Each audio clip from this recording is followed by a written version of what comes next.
So what's up, capital raisers? Welcome to another Build Your Legacy webinar investment series. We are privileged to have the wonderful, amazing Keeley Hubbard, a capital raising coach, a syndicator. She's an entrepreneur that helps other women entrepreneurs make money and become better salespeople. So we're going to talk about a couple of things. Before we get too crazy, how about we start with this? Keeley, introduce yourself. Let us know how you got into this real estate syndication game and capital raising and whatnot. Yeah, you bet. Well, I'm so excited to be here. I see a lot of familiar faces. So glad y'all are here. I've got a sales background. I've been in sales for 18 years, built a pretty big career in the corporate space, was VP of sales. When I was 30 years old, managing about 600 salespeople and a little over 220 million in revenue. So done a lot of coaching in my life. Like many of you, trying to get out of the corporate rat race, I just got tired of it. So I quit, started my own consulting firm back in 2017. Been coaching business owners ever since. And at that time, my father, he's been in the financial markets for a long time. That was my background as well, was in financial education. When I say finance, I mean Wall Street, right? So he was like, we're getting out of Wall Street. You know, the markets are crap, as many of you know now. We're seeing that even more evident now. But we got into real estate and he was like, do you want to go into business with me? If y'all know my dad, I was like, heck yeah, I'm totally in. Love doing business with him. So we got into real estate back in 2019. Doing multifamily, and we also build Texas vineyards from the ground up. And having gotten into this space, I had a lot of people that said, can you teach us sales when it comes to raising capital? And it's been a really rewarding side of my business, in addition to corporate sales trainings and some other stuff that I do. I really love working with people that are raising capital. So that's how I got here today, Ruben. All right. So you also, I believe, have a capital raising coaching business. Is this correct? Yes, we're going to have to chat about this. We're going to have to chat a little bit about this because I'm getting ready to become a capital raising coach and I have lots of questions. We should be launching that probably at the beginning of February, somewhere in there. Andy, tell us a little bit about yourself, brother. How did you get into syndication and raising capital and whatnot?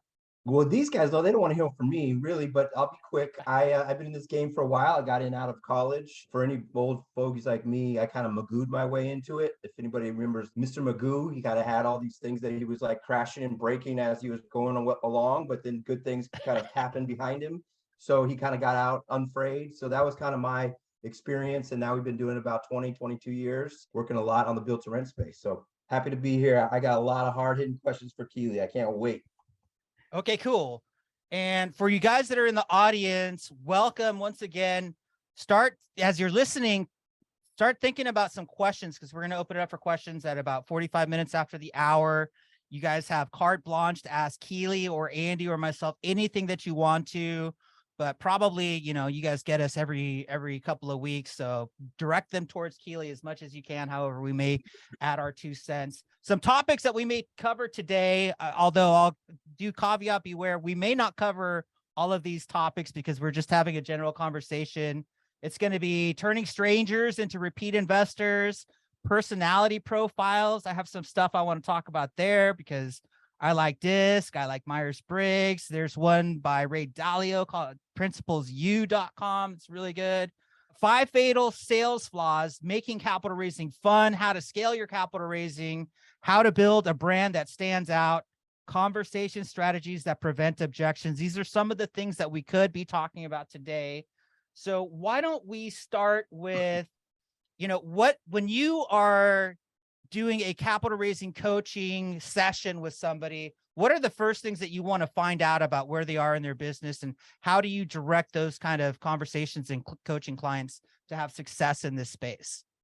Yeah, well, everybody's starting from a different spot. I work with people that are completely brand new, don't even have a logo, a brand yet. They don't have a list. They have nobody. Very small friends and family network. And then I've got some more seasoned syndicators that a lot of you probably know. I won't call them out by name, but you know, they're raising 3 to 4 million per deal and they're looking to double that. So depends on where they're at in their business. That's where we've got to start, obviously. But I really believe that moving the needle in your business depends on where you have investors falling out in your funnel. And a lot of people think that you've got to dump the more people that you put into the top of your funnel. I just need more leads. If I could just get more leads, I could raise more capital.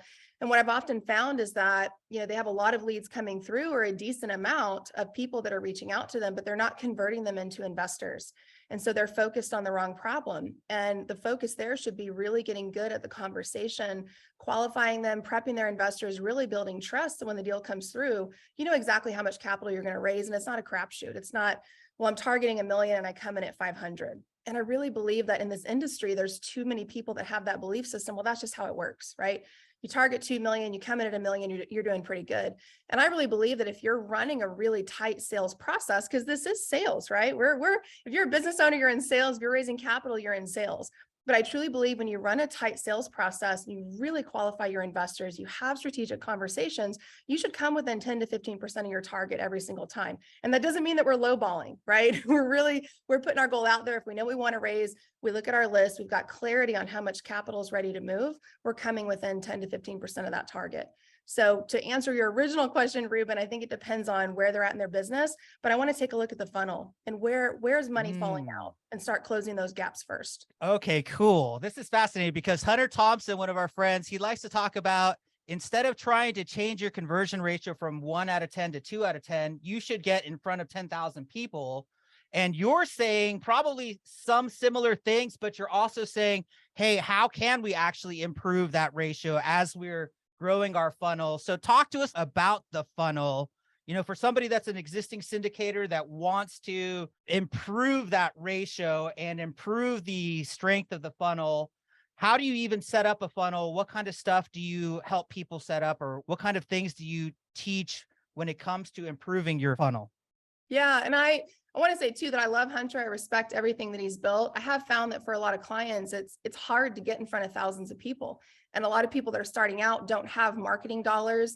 They don't have the money that it takes to really drive accredited investors to their site. And even if you were to do that, if your funnel, right, we'll talk about what a funnel is. It's such a catchword in this industry, but if your funnel's broken and you have a bunch of investors coming through, but they're not converting, you're going to find yourself continually frustrated. And maybe you're making great money on the acquisition side and asset management fees and refis and all the capital events, but you're bleeding out on the investor side. So it's eventually a wash because you're paying so much money to try to get traction and get in front of people. So, you know, building organic and generating organic traffic, I say the stuff that people don't want to hear. There's a lot of fantasy marketing out there that all you need to do is, you know, get on 100 podcasts and, you know, just get your name out there. Well, if you're getting on 100 podcasts and it's all within the real estate space, we're talking to each other, right? Like we're peers. You're probably not going to passively invest with me, maybe occasionally, but I need to be in front of people that you'll know the blue ocean versus the red ocean. I need to be in the blue ocean. I need to be the only real estate investor in the room, the only real estate investor on the podcast. So it takes consistent, persistent action to really build an investor community. And I'm a firm believer that you don't need more than 2 to 5 people a month. If you could just, because that's manageable, if you could target 2 to 5 people a month that you're going to have new conversations with, and these are people that can invest with you multiple times per year, right? They've got a higher net worth. They have the ability to invest with you multiple times, and you can target 2 to 5 people a month. You're doing a great job. I have a client that's raised 20 million on a very small list. His first 10 million he raised on 125 people. It's not a lot of people, right? But he's really good relationships, and it's not an investor list. It's a community of people that really know him well.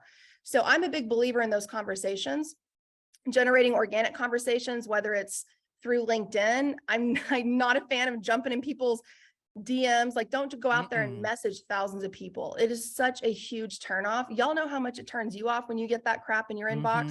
We don't want to do that to investors. So make a hot list of people that you would like to eventually have a conversation with, and genuinely engage with their content for at least a month before you reach out. They keep seeing your name pop up. A conversation will start organically from that. But people don't want to hear that, right? Because it's not the fast and it's not the easy button. But a lot of the stuff that creates a lot of money on the coaching side, I could tell you all the things that you want to hear and make a ton of money coaching. It's not a sustainable long-term business, and it works for some people. But again, if you don't have tens of thousands of dollars to put into at minimum $5,000 a month to put into marketing, it's going to be very hard to build a list where you have thousands of people and getting in front of thousands of people. So what I'm here to tell you is you can raise millions of dollars by having quality conversations with 2 to 5 people a month. And it's getting strategic on where are those people? Yeah. Where are they? I have I'll give you one example of a client that they're in Dubai, and I've coached them for a while now. And my goal is like, go to the 5-star hotel. There's 7-star hotels in Dubai, right? Yeah. Like, there's so much money over there. Make it date night once a week. Go sit at the bar, and that's y'all's goal. Whoever sits on the right side of, you know, their husband and wife, whoever sits on your right side, start a conversation. Whoever sits on the left, start a conversation. There's so many people with money at country clubs, at 5-star hotels, at Del Frisco's, Ruth's Chris, Fleming's, all of the nice steakhouses out there. Start having dinner out at a steakhouse, but don't sit at a table, sit at the bar. and start conversations with people. And this is an organic way to build traffic and build an investor community of people that can invest with you multiple times a year. I'll All right, pause. Keeley. I can just keep going. So I want to inquire about something, because Benny Chopra comes on the show frequently and he likes to talk about, I never ask anybody for money. I just share what I do. However, that does not sound like a sales process to me. So tell me your thoughts on that. Yeah, I think when people hear the phrase, I got to ask people for money, a lot of syndicators shrink back because there's so many things that we hate about the typical sales process and all of our bad experiences that we've had with salespeople. And so we think, oh my gosh, I've got to convince these people, convince strangers that I meet and push them into doing this and ask for the money. My theory on this and what I've proven, I've been in sales for a long time, is I never ask for the close. I make the client give it up. And what I mean by that is because the process is so tight, we're preventing all the objections. So when we get to the end of a conversation, it is a clear yes or no. And 90% of the time, if they are qualified in 3 areas, it's a yes. So I am not a pushy, aggressive. I hated all that about sales. So I had to learn it I had to learn it myself in the trenches, losing deals, in sales for a long time, hired a coach at one point to really understand how to sell in a way that felt authentic to me, where I wasn't doing all the work. We should not have to sweat it out and stress over every single capital raise and feel gross because we're having to push people into investing with us. So it's run a tight process. You clear all the objections, you get the stuff out of them that they're not telling you, because that's really where the money is. What are they not telling you? They might be saying certain things to you, but what are they not telling you about their real concerns, right? The real things that could get in the way of them saying yes when you actually have a live deal. Those are the conversations we have to have. And I call them disarmingly honest conversations. And if we can do that, we can clear these objections. When we have a deal that pops up, there's a lot of trust there. And 90% of those investors should be moving forward if they're qualified. Let's dig a little deeper on that, because I think this is a lot of people on this call are at the stage where maybe they've got the funnel, maybe they've got some really high net worth individuals in their network, but they're struggling with the what to say. You talked about clearing objections. So let's be some more specific. I think one of the things I've heard you say before, which is really good, is the decision maker, right? And getting on the call with the wife and the husband and talking through some of the objections, because the financial planner, he's getting his money pulled out of his commissions in order to put in your deal. So be a little more specific on some of the things that you're having these conversations about, because I think that would be helpful for the group. Yeah, absolutely. And I used to raise capital for a private stock options and equity fund with my partner. And we used to do it old school. We'd literally send direct mailers. We'd have a room full of 25 people at a nice steakhouse where we're paying for their dinner and we get to pitch them on our investment fund. So I've sat across the table from investors in many conversations. I've raised almost 41 million now in my career between real estate and vineyards, and obviously the stock and options fund. And I will tell you right now, if I could not get the wife on board, there's no chance. There's no chance. And I say the wife because y'all know in this world, it's a man's world for the most part. There's other women in here, but I think you'd probably agree with that. Most of the men are making the financial decisions for the investors we're dealing with. So we got to get the spouse on board. Or if it is the wife and she's a CFO, the husband's probably going to want to sign off on it. So we can't assume that just because they really like the investment, they're just going to say yes. So we have to get them involved. And the way that I do that in a conversation is typically I'm talking to, just one person, right? The husband or the wife. I've got to get the other person involved. But something you can add in your process on your Calendly, Acuity, whatever you use. One of the questions that I have on there is your spouse attending the call with you? If so, what's their name? So it already prompts them. I will get quite a few meetings that have both people there. But if they're not there, I'm at a point in the conversation where I ask them hey, Andy, is there anybody else that, typically you'd run this by, that you bounce these decisions off of? A lot of investors telling me hey, I'd love to get my spouse involved so he or she can understand more about how this works. And so I ask that question, give them an example of what most investors are asking me. Oh yeah, my wife, she knows we want to get invested in real estate. And I said, can I make a suggestion? Why don't we set up a call, the 3 of us, just so she can get on the same page, get on board with everything we've been talking about and ask me the questions so she's totally comfortable with this. How do you feel about that? They always say yes. And yes, it's more time on your part, but I promise you, if you can get the wife or the husband involved and on a separate phone call and get them on board, you'll have more capital coming through. It's just a matter of asking the questions. Okay, so one follow-up, Ruben. So you're at the bar in Dubai and you got one person on one side and one person on the other side. What kinds of conversations? What's the starter? What's the intro? What's the tenor of the conversation? Yeah, I always find a way into, and obviously if somebody's got like AirPods in, they don't want to talk to you, don't bother people. But if you can tell they're sitting at the bar, and most people do because they are friendly and they are conversational, I just might say like, hey, is that whiskey? Because I order scotch, right? So if I see what they're drinking, I'm like, hey, I'm Keeley, cheers to Friday. Jesus, been a long week. And they're like, yeah, totally. It's like, hey, what do you do? And I just open the conversation that way. I am not there to pitch what I do. I am there to find out everything I can about this person naturally through a conversation, not where it feels like an FBI interrogation, but what do you do? Oh man, what got you into that? How long have you been doing that? Man, how was last year in your business? If you can get people talking about their favorite subject, we're all like this. We love to talk about ourselves. If you can get people talking about themselves, they will naturally, because of the law of reciprocity, they will naturally say, well, what do you do? And that's your opportunity to explain it to them after they already like you a whole lot, because you're genuinely engaging with them about who they are, their business, and their life. Wow, cool stuff. All right, so I heard that you have a 90% closing rate when you raise capital. That sounds insane. So tell us about this whole process, or at least a little bit about how do we improve our percentage close rate? Yes, and let me give you a caveat. It's 90% close rate for those that are qualified. And the key is, are we qualifying in three major areas? The first one is what I refer to as pain. What is their compelling reason to want to do business with you? And one of the common misconceptions that I've heard for a long time, like all the way back to 2013 when I was coaching my sales teams, oh, this guy's worth 10 million, he doesn't have any pain. I call BS on that. It doesn't matter how much money they have. There is an emotional reason of why they're wanting to invest with you. And we can't assume that just because somebody has $10 million that they're financially set. If they have 10 million, they're running in circles with people that have 30, 40 million, right? Like they're running in bigger circles of people where they're trying to get their net worth to a bigger level. So we have to be careful that we're not making those assumptions of who we're talking to. We have to figure out what are their compelling reasons and their pain points. I actually sent out an article. It's called Capital Raising Chronicles, but I wrote a whole article on this that went out this morning about if we don't, like, no pain, no capital. Remember that sales rule. I've always said no pain, no sale, no pain, no capital. And oftentimes we get on a call and we think, if I can just show them how amazing multifamily is, self-storage, oil and gas, whatever it is you're raising for, and they'll make the connection. This is so much better than stocks. They'll give me their money. But they don't, because that's a logical connection, and people do not make decisions to buy anything to invest with us from a logical perspective. They make it from a place of emotion. They justify it with the logic. And the emotion is, what I'm doing right now isn't working. I've lost, in my portfolio, $260,000 this year in the stock market. I feel like I'm getting behind on retirement. I've got a lot of, kids' college funds to pay for coming up. I've got 2 daughters. I have weddings. Like, we have to find out that information from people. So we have to qualify them from a pain point first, anchor their awareness of why they should care about what you do, because people are creatures of habit. They're not going to make a change in their portfolio unless there is a strong, compelling reason to do so.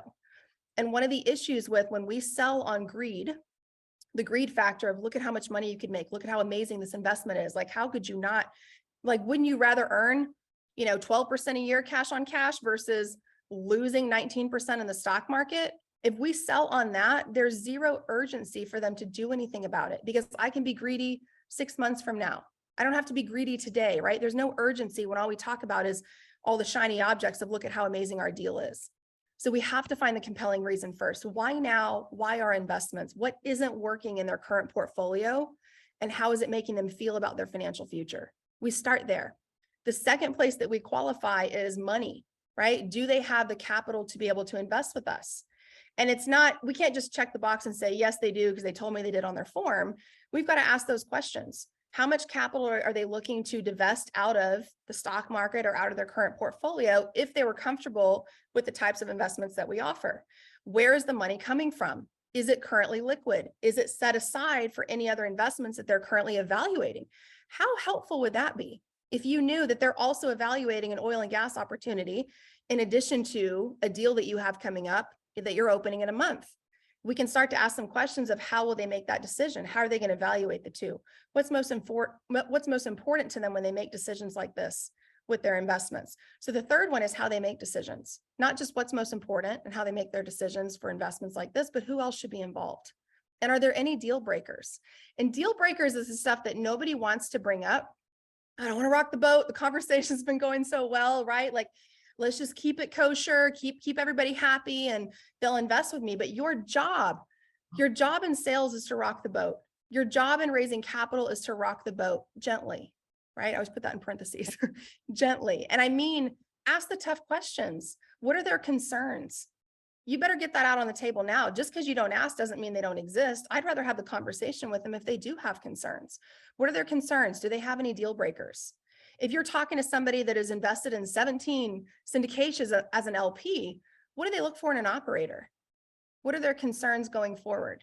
And having those conversations with people really build trust. And if I qualify in those 3 areas, right, and I'm able to move to the next step of the process, I know that they're qualified. I have a 90%. That's where the 90% close rate comes in. If they're not financially qualified, if I can't find a pain point or they just don't really seem that interested in it, I'm not moving forward and spending time on a call, wasting my precious time if I don't see that they're qualified in these areas. So there's sometimes you may cut a call short, not in a rude way, but just like, hey, I don't think that I'm the right fit.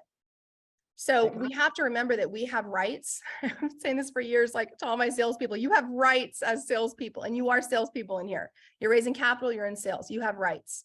And those rights are that I don't have to just do the dog and pony show and potential investor, throws the stick and said, go chase it, bring it back. Then maybe I'll invest with you, send you an email with 30 questions that you spend an hour and a half answering in detail and they still don't move forward or they ghost you. That's the stuff that we don't have time for. Your time is just as valuable as any potential investor that's out there. We're going to be respectful. We're going to serve people, but we also teach people how to treat us. So if you think about that qualifying process, think of it like a long hallway.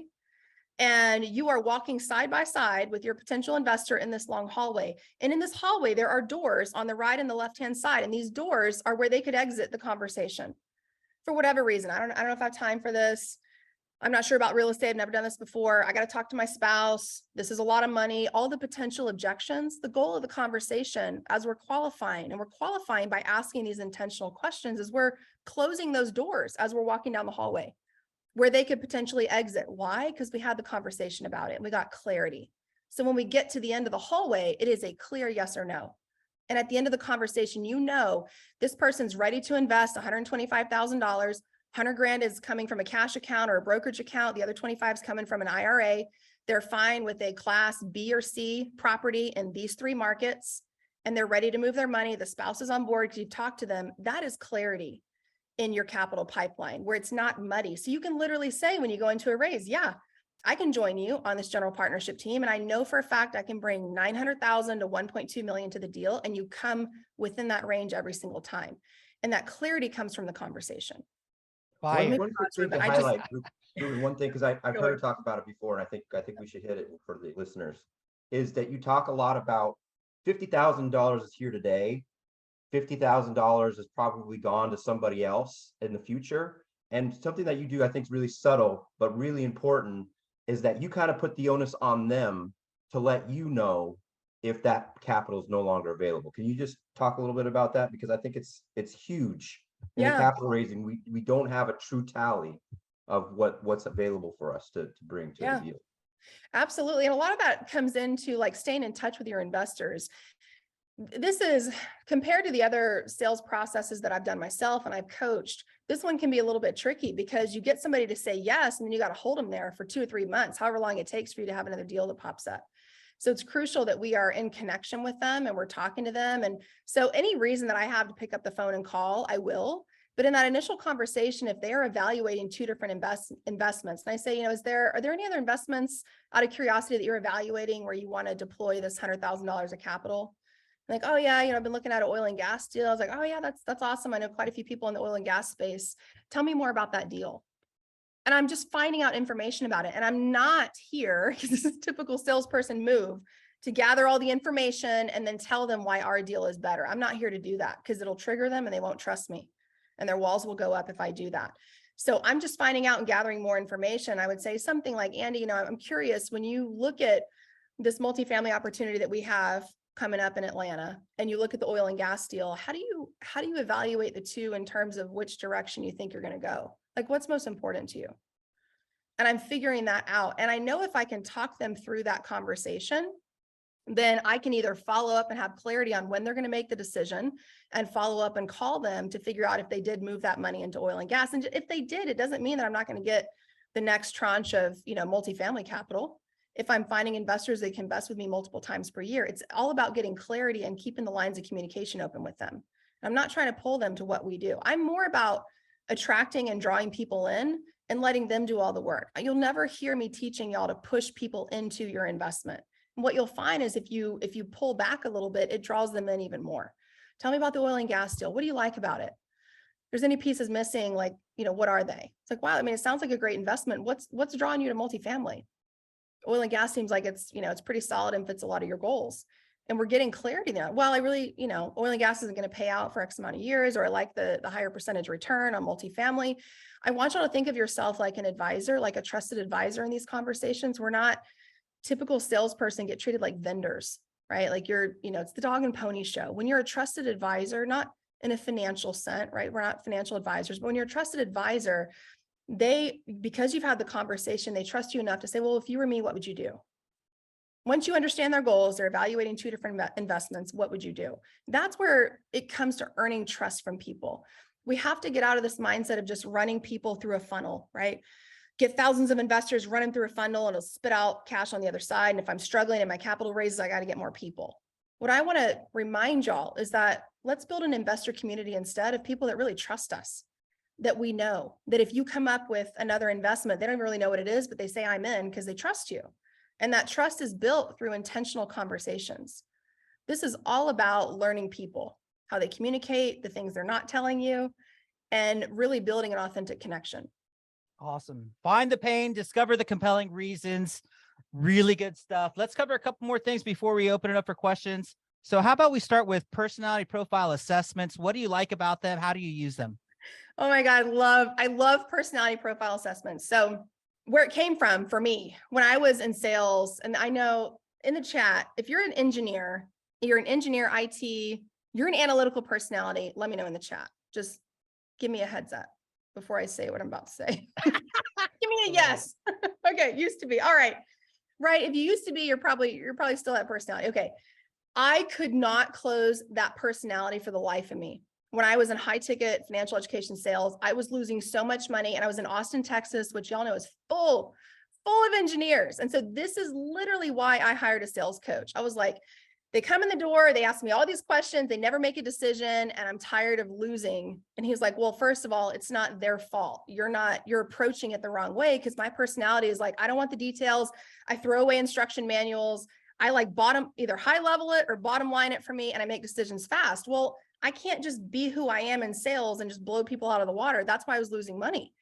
So I could not close the engineer to save my life. And that's my dad's personality. So I hired a coach, and I learned all about DISC and why there's 4 personality types, why people communicate the way they do, and why they make decisions the way they do. And y'all are going to laugh at this, but I really became the engineer whisperer. After I worked with this coach for like 8-9 months, I'd see an engineer come in and I was like, I got this, because I know they want to get into the weeds. So I'm going to drag them into the weeds, and we're going to talk about it, the numbers, the ROI, all the thousands of questions they need answers to. I became really, really good at it. And I started using this assessment when I was in corporate, hiring directors, hiring salespeople.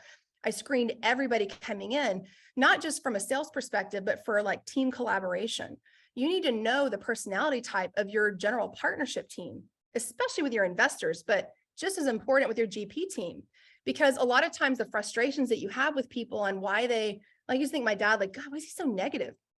Why is he always looking for everything that could go wrong? I'm like, Dad, why can't you just, this is going to work. And I finally learned, like, thank God for that personality type, because bridges would fall down if we didn't have them, and buildings would fall down. Like, Dad is always looking for what could go wrong. Don't make a mistake, check all the boxes. So once I learned that, I could start applying it to my conversations and really learning to speak that person's language. We can't just show up in the world of, this is who I am, take it or leave it, right? Because you will lose money as a result. And my personality type is that D dominant, get to the point. It's the lion, they associate animals with it. But I was not being Mufasa, I was being Scar. If y'all remember the lion and Lion King with the black hair, he was a mean lion. That was me for a long time in my sales career, until my coach was like, you're attacking people with your words. You got to smile more. You got to soften your approach. You got to talk slower. You got to ask more detailed questions. So it's that self-awareness of who am I? What's my genetic makeup? I can't change it. And there's no right or wrong personality type. It's who you are. But it's learning how to be a chameleon and adapting your personality to keep your investor comfortable. That's the key. Fantastic. Okay, cool. How about 5 fatal sales flaws? Yes. Okay. Well, we covered a couple of them, but the first one is not qualifying. When we don't qualify, we have a muddy pipeline of investors that we don't really know who's going to move forward and who's not. The second one is one of my all-time favorites. It's not setting expectations at the beginning of the conversation that results in sales pressure and tension. Even if you don't think that you are coming across as salesy, investors come in with their walls up. If they think you have anything to gain from this conversation, their walls are up. And it's not that you're acting pushy or you're probably like, man, why are they so standoffish? It's because we are so inundated by bad behaving salespeople on a daily basis that we're over it. So I lie to salespeople, just so y'all know. I've been in sales for 18 years and I fake being married. I take my little order ring and I put it on if I'm in a sales environment, right? I'm at a store and I'm just like, oh no, I'm gonna pull the husband card. Like, oh, I gotta talk to my husband, even though I'm not married, because we hate salespeople. So to disarm people coming in with their walls up, we have to let them know out of the gate, give them permission to say no. And there's 2 ways that you do that. This right here, y'all, will change your whole conversation if you start the conversation like this. So I'm going to give you an example. I would say, Andy, what we do isn't the perfect fit for everybody. It's really for a very specific type of investor. And we may have a great conversation today and really like each other, but you might decide it's just not the right fit for whatever reason. And if you get to that point, are you okay telling me that? They always say yes. Well, yeah, of course I'll tell you. Are you sure? You seem like a nice guy. Yeah, I'll let you know. Okay. The other side of that is maybe if I take a look at your goals and what you're hoping to accomplish and what we look for in our investor community, maybe I decide it's just not the right fit. I'm not the right person to help you. Are you going to be okay if I let you know that? This right here builds so much trust because they're like, wow, like it may not be the right fit and I can tell her no. And I asked them twice, right? Are you sure? You seem like a nice guy. Then I told them it may not be the right fit from my perspective. Are you going to be okay if I let you know that? They always say yes. And say the third outcome is we have a great conversation and it is the right fit. And if we get to that point, we can talk about what those next steps would look like. Are you comfortable with that? If you start your conversation off like this, y'all, the walls go down. People are so much more open because they're not waiting for the other shoe to drop. They're not waiting for the sales pitch. And this is where it's a lot easier to have that disarmingly honest conversation about all the things that could get in the way of them investing with you. So I know I went off on a tangent, but that one's so important. So number 2 is no expectations. Number 3 is falling into the trap of free consulting. Most salespeople fall into the trap of free consulting. Why? Because we've been programmed and trained that know your product really well, be super friendly, talk to enough people, and be really helpful and answer all their questions, and they'll invest with you. And that is the longest road to success. This is why most salespeople, you go to buy a TV at Best Buy, you have a question about the TV you want to look at, you ask the salesperson, he comes over there and he product vomits all over you, everything he knows about TVs. You're like, awesome, thanks so much. And you go and buy it on Amazon because you had no intention of buying it there in the first place. But he did all this work thinking he was going to get a sale from you.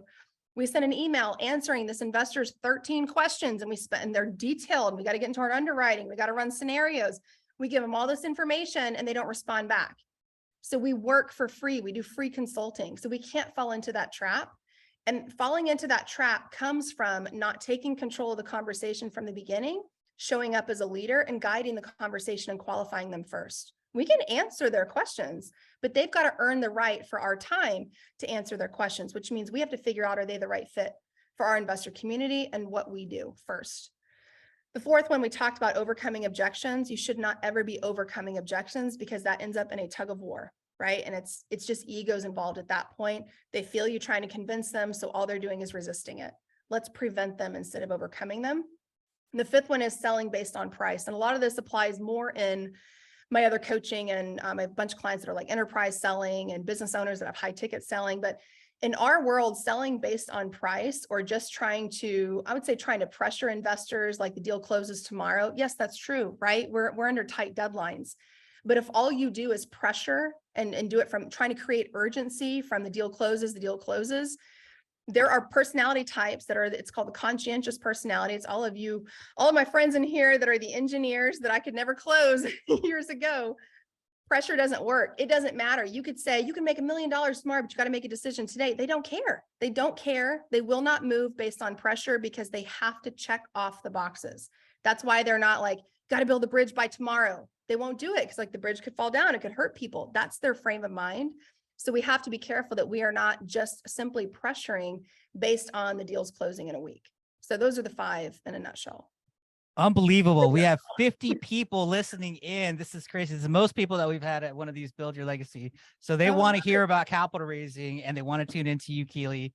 This has been amazing. How about we go into making capital raising fun? What can you do there?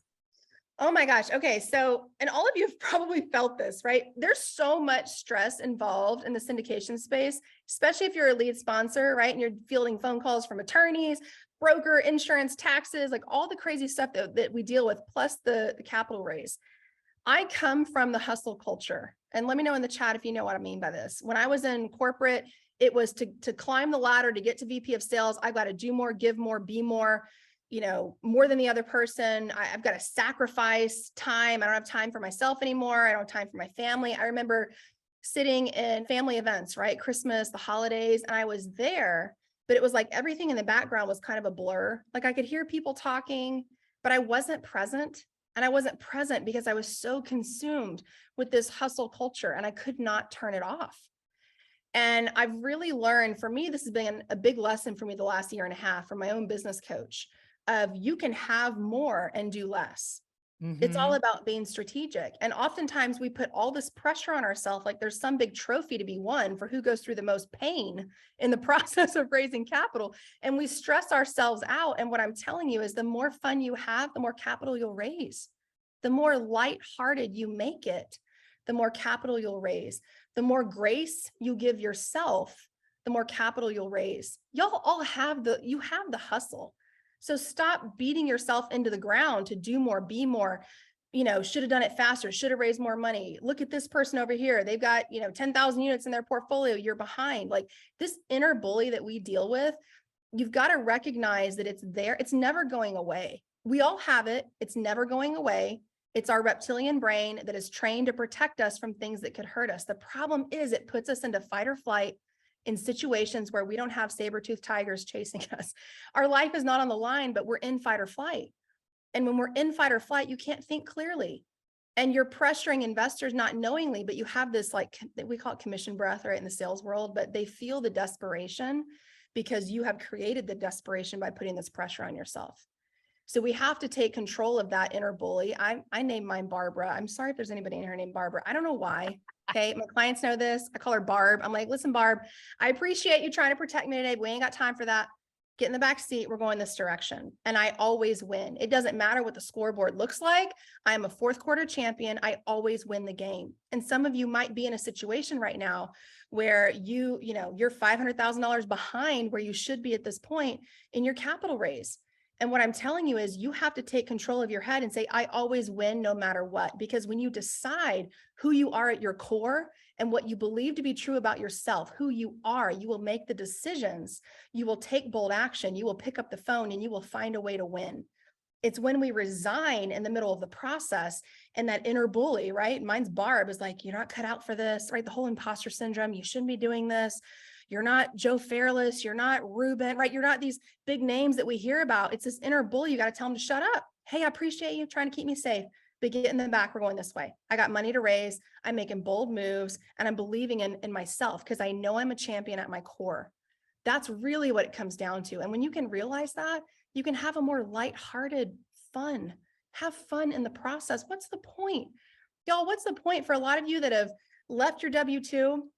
Many of you that are, in the transition of, or that's your goal.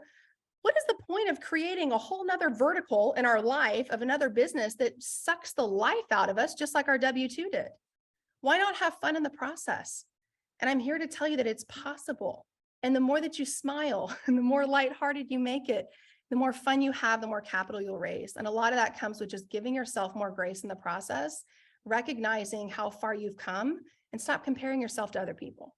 Okay, sweet. I have an internal conflict. I'm going to take this time. I have Keeley Hubbard on here. I'm going to ask a personal question, something that I'm particularly struggling with, because I've been very much of the mindset is I want to work smart, not hard.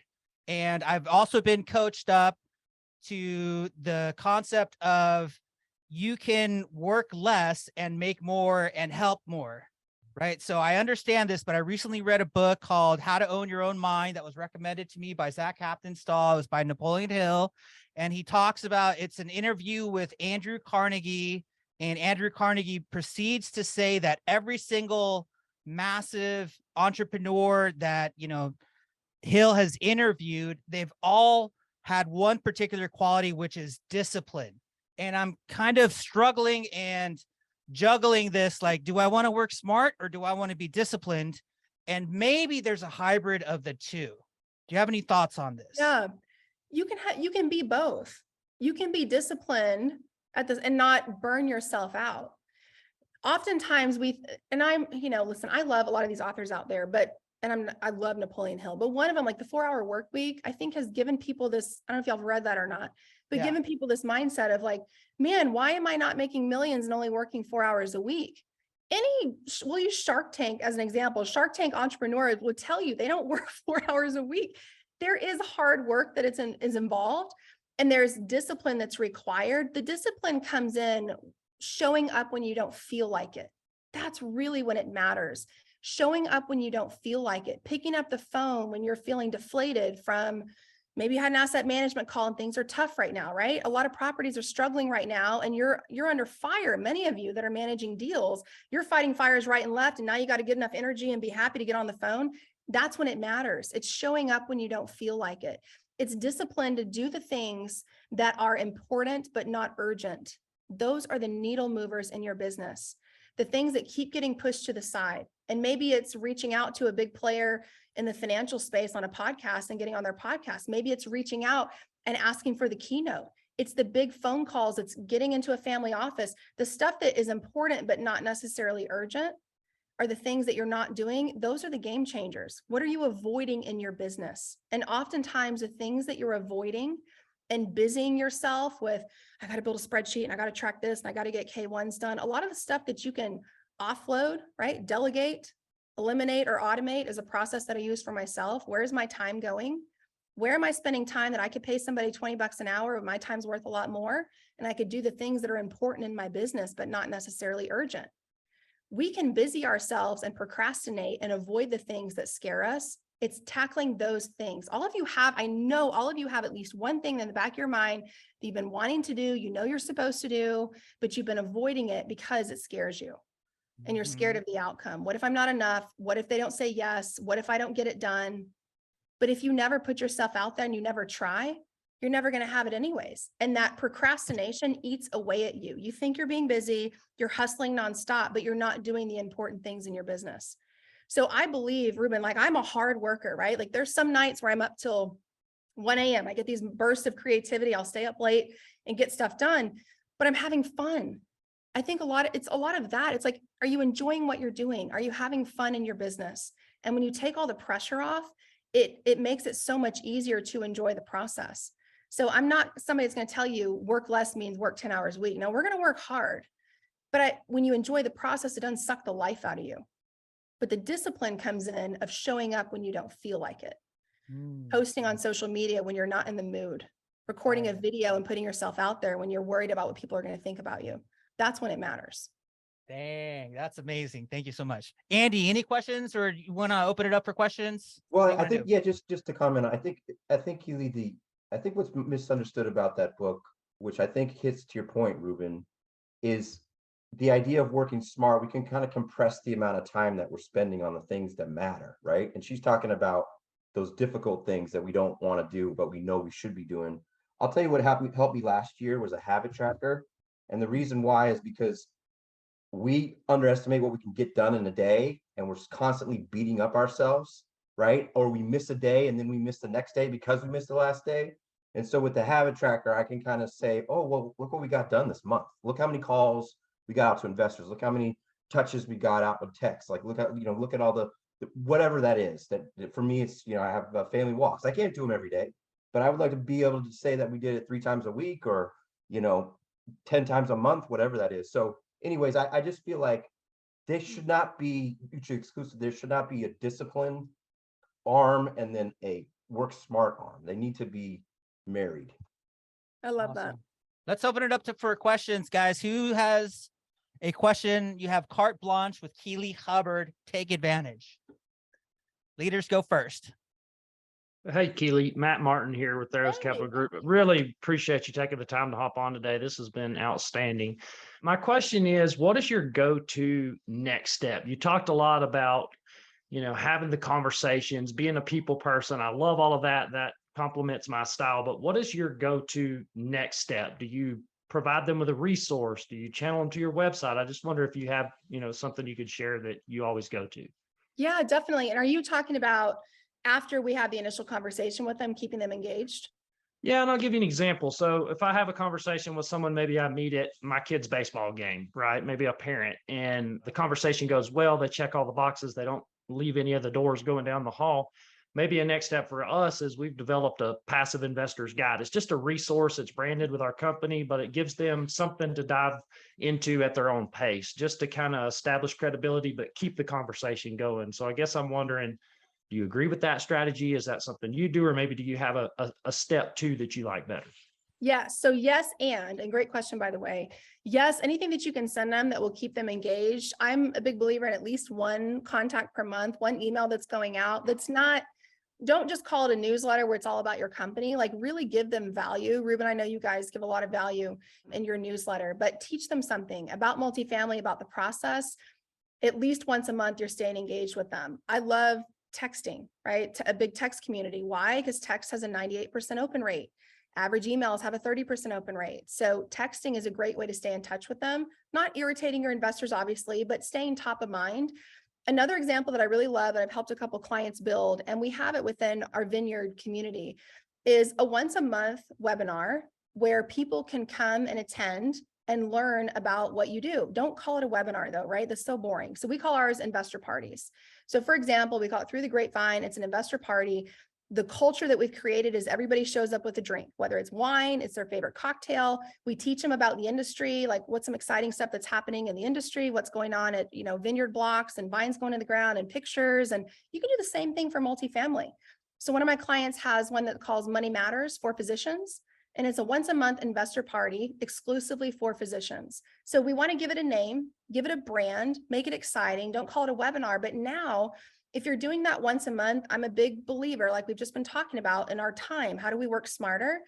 It's one to many. And so now it's not taking more of your time to talk to 30 people individually, but now you have this place where you can send people that you meet, right, at the baseball game on the weekend. And they're like, well, how do I learn more? It's like, oh, you know what? We do this investor party. We do it once a month. It's coming up in 2 weeks. It's called, right, XYZ. It's a ton of fun. It's just a bunch of people. Bring your favorite cocktail and we talk about how to make money in real estate. Do you want an invite?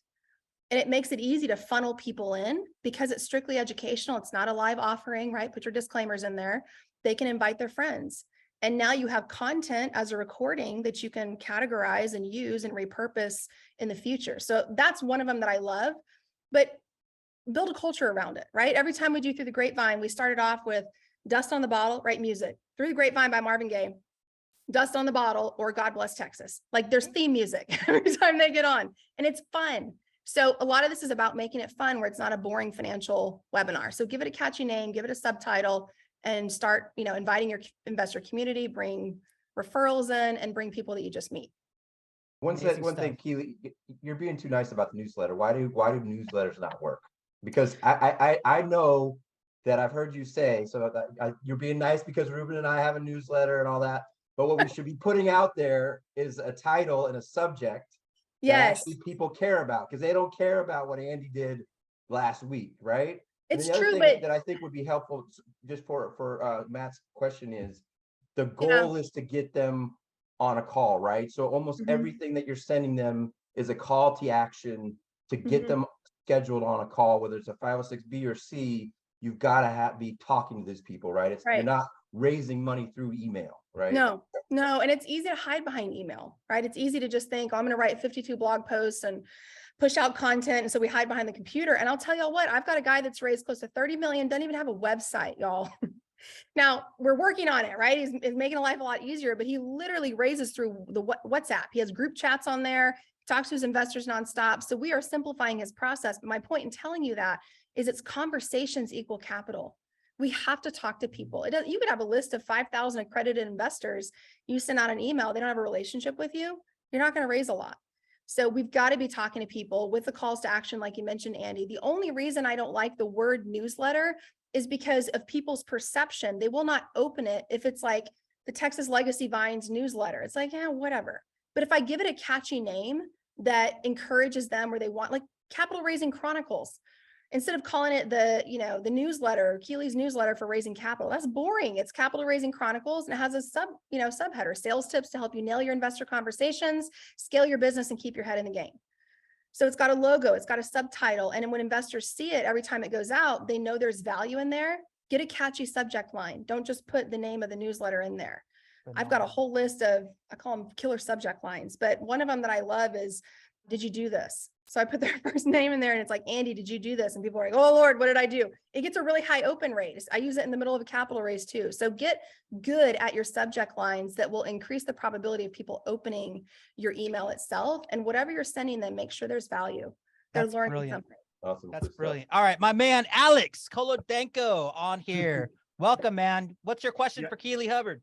Yes, hi everyone. Thank you, Keeley. You've been sharing a lot of golden nuggets. Thank you. So my question is this: we've scaled our business fairly well. We have about 300 investors in 3 years, but we have a very large database of potential investors or people that already opted it in, and for whatever reason, maybe the timing, maybe they were not ready to invest. They bailed out. They didn't invest.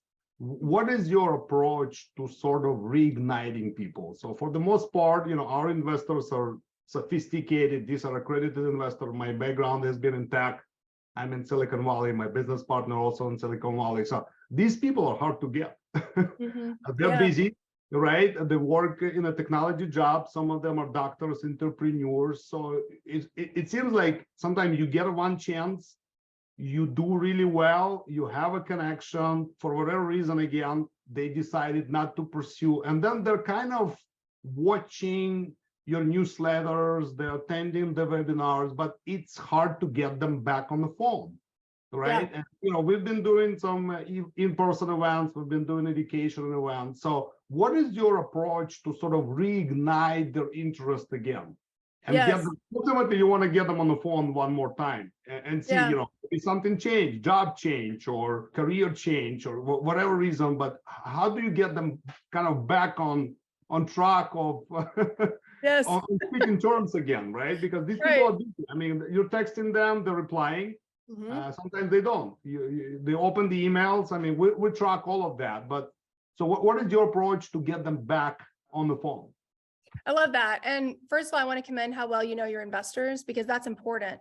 Anything that I coach on or I give strategies to, I always put the caveat, make sure you cater this to your investor list, because if you know they're short on time, some strategies are not going to work for that list versus others. So one of my favorite resources, and Ruben, I don't know if I'm allowed to do this or not, but it's usually, something I keep for clients, but Feel it's called free. Can I get, okay. So if y'all want a copy of it, I'll figure it out. Maybe shoot me an email. I'll give y'all my email later, but I call it the close the file email sequence. And I've used this for years in sales, right? When I was selling financial education and obviously in the capital raising space as well. And this whole email sequence, there's 3 emails that go out, but you got to tweak it and customize it for your list. I would incorporate text message as well, Alex, into this resource. Give them an option. So you'll see in this email, it's like, hey, we haven't heard from you in a while. We've sent out, X number of emails, this many deals, but for some reason, it just hasn't been a good fit. And give them a quick response where they can say, number 1, I'm just not interested anymore. Please remove me from your list.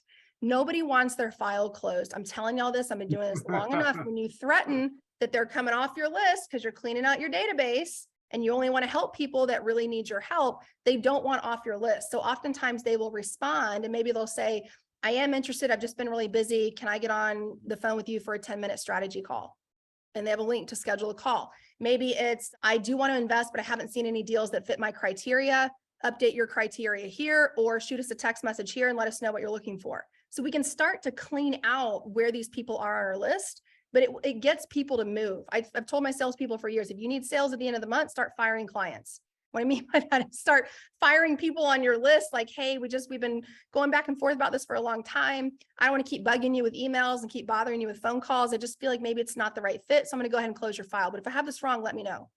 And when you start doing that, people start moving like, no, wait. I'm so sorry. I've been busy. Things have been going on. So it's a great strategy and it's a nice way to do it, right? Like we'll pitch it in a way where we're trying to provide them value. We're not trying to be rude about it. But it's, yeah. So great job, by the way, Alex. That's an incredible community. And I think just cleaning out some of the muddiness will help you raise even more capital this year. Get some clarity. That's golden. Thank you. Yeah, that's good. All right. So for people that want to ask you questions that they didn't have a chance to, how do they get a hold of you and how do they inquire with you?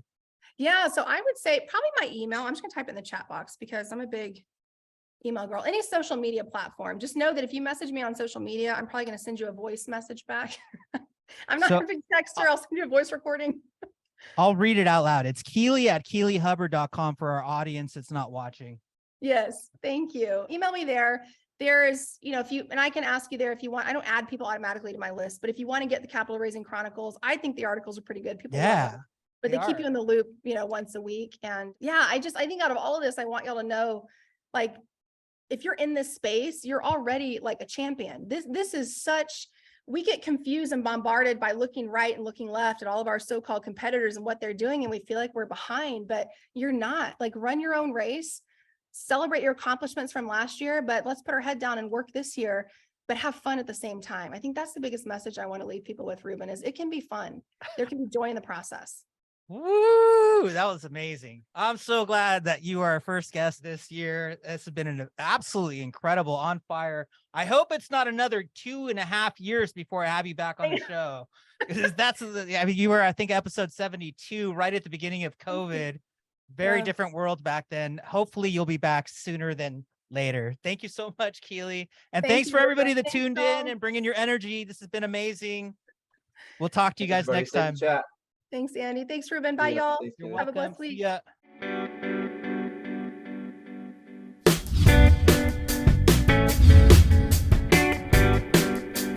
Legacy Acquisitions.